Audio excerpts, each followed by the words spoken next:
요한복음에서는 이 예수님이 나는 뭐뭐이다 라는 하면서 자신의 정체성에 대해서 여러 가지 비유를 들어서 설명하고 있습니다. 예수님은 자신을 7가지로 설명하고 있습니다. 예수님은 나는 생명의 떡이다. 나는 세상의 빛이다. 나는 양의 문이다. 나는 선한 목자다. 나는 부활이요 생명이다. 나는 길이요 진리요 생명이다. 그리고 마지막 7번째로 나는 참 포도나무다 라고 하셨습니다. 이렇게 예수님은 다양한 각도로 설명하시면서 예수님 자신의 정체성을 정확하게 드러내고자 하셨습니다. 오늘 여러분과 제가 같이 은혜를 나눌 말씀은 바로 7번째 비유, 나는 포도나무다, 나는 참 포도나무다 라는 것에 대한 것입니다. 우리 1절을 다시 한번 한 목소리로 같이 읽겠습니다. 시작. 나는 참 포도나무요 내 아버지는 농부라. 아멘. 예수님은 자신을 참 포도나무로 설명하시면서 하시고 그 다음에 예수님은 또 내 아버지는 농부라라고 말씀하십니다. 하나님 아버지를 이렇게 농부라고 한 것은 하나님 아버지의 마음이 마치 좋은 열매를 맺기를 기대하는 농부의 마음과 같다는 의미에서 비롯된 것입니다. 참 포도나무에서 참 포도 열매가 열리듯이 하나님 아버지는 모든 사람에게서 참된 인간성의 열매를 맺기를 기다리고 계시는 것입니다. 사람에게 열리는 참된 인간성의 대표적인 열매는 바로 성령의 9가지 열매입니다. 갈라디아서 5장 22절에 성령의 열매가 저렇게 기록되어 있습니다. 우리 같이 읽겠습니다. 사랑, 희락, 화평, 오래 참음, 자비, 양성, 충성, 온유, 절제. 아멘. 아멘. 또한 바울은 에베소서 5장 9절에서 거듭난 빛의 자녀들은 착함과 의로움과 진실함의 열매를 맺는다고 하였습니다. 이렇게 일반적으로 성경에서 비유하는 열매는 사람의 온전한 성품을 일반적으로 가리킵니다. 예수님은 자신을 참 포도나무라고 하면서 예수님의 자신의 온전함을 드러내셨습니다. 예수님을 따르고자 하는 우리는 예수님의 온전한 인격을 배우고 또 예수님의 인격을 닮아가도록 우리는 애를 써야 할 것입니다. 아멘. 우리 2절과 3절을 같이 한번 읽겠습니다. 시작. 무릇 내게 붙어 있어 열매를 맺지 아니하는 가지는 아버지께서 그것을 제거해 버리시고 무릇 열매를 맺는 가지는 더 열매를 맺게 하려 그것을 깨끗하게 하시느니라. 아멘. 아멘. 좋은 열매를 맺기 위해서는 제거해야 하고 깨끗하게 해야 된다고 예수님은 말씀하고 계십니다. 여기서 제거해야 된다, 깨끗하게 하게 된다. 이것은 영적인 가지치기를 뜻합니다. 우리가 예수님을 닮은 좋은 인격을 가지기 위해서는 성품의 가지치기를 해야 합니다. 본문에서 열매를 맺지 아니하는 자는 아버지께서 그것을 제거해 버리신다라고 기록되어 있습니다. 이는 우리가 좋지 않은 성품의 열매를 보일 때마다 하나님께서 엄한 징계를 내리고 제거하시겠다는 뜻이 아닙니다. 이 뜻은 우리가 성품의 가지치기를 잘해서 바르게 성장하여 아름다운 성품의 열매를 맺기를 바라시는 하나님 아버지의 간절한 마음을 나타내고 있습니다. 우리 마음에는 본래 여러 가지 열매를 맺을 수 있는 다양한 기질들이 있습니다. 선한 것도 있고 또 좋지 않은 것도 있습니다. 부지런함, 성실함, 선함 이런 좋은 기질도 있습니다. 그렇지만 안타까운 것들도 있습니다. 폭력성, 시기, 우울, 질투 이런 것도 우리 쓴 뿌리도 우리 마음 안에 도사리고 있습니다. 그래서 우리는 우리의 좋은 기질은 말씀의 영양분을 가지고 더욱 살려야 하고 또 좋지 않은 기질은 말씀의 칼로 그 기질을 도려내야 합니다. 나는 원래 그래. 이제는 어쩔 수가 없어. 안 돼, 나는. 이렇게 말하는 것은 하나님의 가지치기를 거부하겠다는 일종의 자기 방어입니다. 하나님이 아니다 라고 말씀하시면 우리는 아무리 쓰라리고 고통스럽더라도 고집과 교만을 버리고 말씀으로 우리의 내면을 손질해 나가야 합니다. 그러면 우리 마음에, 우리 삶에 성령의 9가지 열매를 맺어가면서 조금씩 예수님을 닮아가는 그런 성품으로 변해가고 되게 되는 것입니다. 우리 4절과 5절 다 같이 함께 읽겠습니다. 시작. 내 안에 거하라. 나도 너희 안에 거하리라. 가지가 포도나무에 붙어있지 아니하면 스스로 열매를 맺을 수 없음 같이 너희도 내 안에 있지 아니하면 그러하리라. 나는 포도나무요 너희는 가지라. 그가 내 안에 내가 그 안에 거하면 사람이 열매를 많이 맺나니 나를 떠나서는 너희가 아무것도 할 수 없음이라. 아멘. 여기서 내 안에 거하라 라는 표현이 나옵니다. 내 안에 거하라, 이 뜻은 은혜 안에 머물러라, 은혜 안에 있어라 라는 뜻입니다. 나무의 가지는 필요한 영양분과 수액을 나무로부터 공급받습니다. 또 포도 열매가 필요한 영양분과 수액을 그 나뭇가지로부터 공급받습니다. 이렇게 가지나 포도 열매는 스스로 필요한 영양분을 만들어낼 수 없습니다. 그래서 포도 열매는 가지에 꼭 붙어 있어야 합니다. 그리고 또 그 가지는 포도나무에 꼭 붙어 있어야 합니다. 그래야 자신들이 필요한 영양분과 수액을 나무로부터 공급받을 수 있게 됩니다.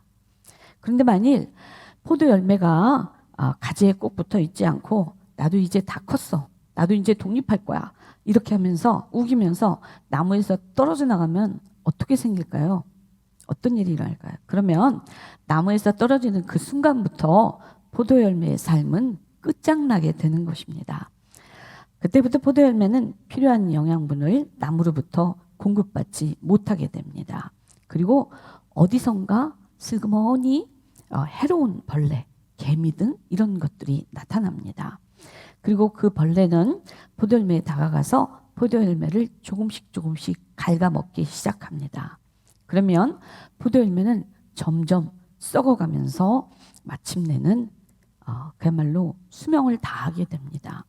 만일 포도 열매가 나무에 꼭 붙어 있었더라면 충분한 영양분을 공급받아서 웬만한 벌레의 공격도 다 너끈하게 물리칠 수 있었을 것입니다. 그러나 포도나무에서 떨어진 포도 열매는 벌레의 공격을 물리칠 힘이 더 이상 없게 됩니다. 그래서 벌레의 공격에 속절없이 무너집니다. 우리도 마찬가지입니다. 우리가 하나님께 꼭 붙어 있으면은 우리에게 필요한 영양분과 양식을 하나님께서 풍성하게 우리에게 부어 주십니다. 우리는 하나님의 영양식을 먹고 충만해집니다. 그러면 세상의 웬만한 공격에도 우리는 너끈하게 넘어갈 수 있습니다. 어떨 때는 다소 흔들릴 수 있습니다. 그래도 오뚜기처럼 다시 제 자리를 찾아갑니다. 그런데 하나님과의 관계가 멀어지거나 단절되면 하나님으로부터 필요한 영양분과 은혜를 제때 공급받지 못하게 됩니다. 그러면 처음에는 별 변화가 없는 것 같지만 우리의 삶은 어느새 조금씩 보이지 않는 곳에서부터 흔들리기 시작합니다. 그리고 어디선가 악한 세력이 어디선가 나타나서 우리의 삶을 흔들고 또 갉아먹기 시작합니다. 그리고 나중에는 그 악한 세력들이 되게 공격에 우리는 속절없이 흔들리다가 안타깝게도 우리는 무너지고 맙니다. 이렇게 4절에 붙어있지 않으면 스스로 열매를 맺을 수 없다라는 표현도 나옵니다. 이는 인간의 한계성을 드러내는 말씀입니다. 즉, 내 힘만을 가지고는 영적인 성장이 불가능하다는 것입니다. 포도 열매가 스스로 영양분을 만들어내지 못하는 것처럼 또 나무로부터 공급을 받아야 하는 것처럼 우리도 우리에게 필요한 은혜, 필요한 양식을 만들어내지 못합니다. 오직 하나님으로 공급받는 방법 외에는 우리는 없습니다. 아멘. 우리는 하나님의 말씀을 거울 삼아서 우리의 쓴 뿌리, 잘못된 길들을 그래서 하나씩 하나씩 고쳐나가야 합니다. 우리의 자신의 부족한 점, 단점을 그저 덮어두거나 이제는 고칠 수 없다고 체념하거나 포기하지 말아야 합니다. 우리의 부족함을 인정하고 받아들인 후에 버릴 것은 버리고 고칠 것을 고치는 그런 단호하고 끈질긴 노력이 우리한테는 필요한 것입니다. 그런데요, 이런 과정은 우리의 힘, 우리의 의지로는 불가능합니다. 우리의 좋은 인격은 우리의 힘으로만은 불가능합니다. 하나님의 은혜 안에 있어야 조금씩 조금씩 이루어지는 것입니다. 이것이 바로 우리가 하나님께 꼭 붙어 있어야 하는 이유가 되는 것입니다. 그리고 5절에 그가 내 안에 내가 그 안에 거하면 많은 열매를 맺나니 이런 이야기가 있습니다. 여기서 거한다는 것은 계속해서 얘기하면 접붙여 있는 상태를 이야기합니다. 우리가 항상 하나님의 은혜를 사모하면서 은혜를 받기를, 은혜를 꼭 붙들고 있기를 힘써야 합니다. 우리가 은혜가 충만하면은 우리는 방심하지 않고 태만하지 않고 자만하는 그런 죄를 짓지 않게 됩니다. 그러나 성도 여러분, 우리는 참 연약하지요. 뛰다 보면 걷고 싶고, 걷다 보면 서고 싶고, 서다 보면 앉고 싶고, 앉고 싶다 보면 누워 있고, 누워 있다 보면 마저 자고 싶은 게 우리 인간의 성품입니다.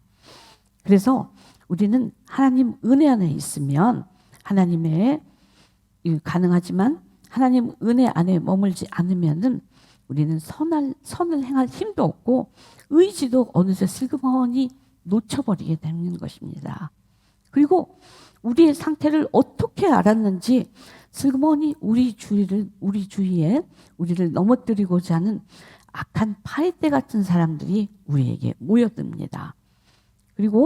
그런데 우리가 은혜 안에 없으면, 은혜가 떨어지면 우리는 그 파리떼 같은 사람들의 유혹을 물리칠 힘이 없게 됩니다. 그래서 마침내 우리는 한순간에 그 사람들의 유혹에 넘어가고 그만 실수를 하고 죄를 짓게 되는 것입니다. 성경에 바알세불이라는 말이 있습니다. 번역하면은 파리대왕, 파리의 주인, 파리의 주님 이런 뜻인데요. 성경에서는 이방신 또는 사탄 마귀를 경멸해서 가리키는 그런 표현입니다. 성도 여러분, 바알세불, 파리대왕, 사탄, 마귀는 우리를 유혹하여 말씀에 빗나가게 하고 죄를 짓도록 그렇게 유도를 합니다.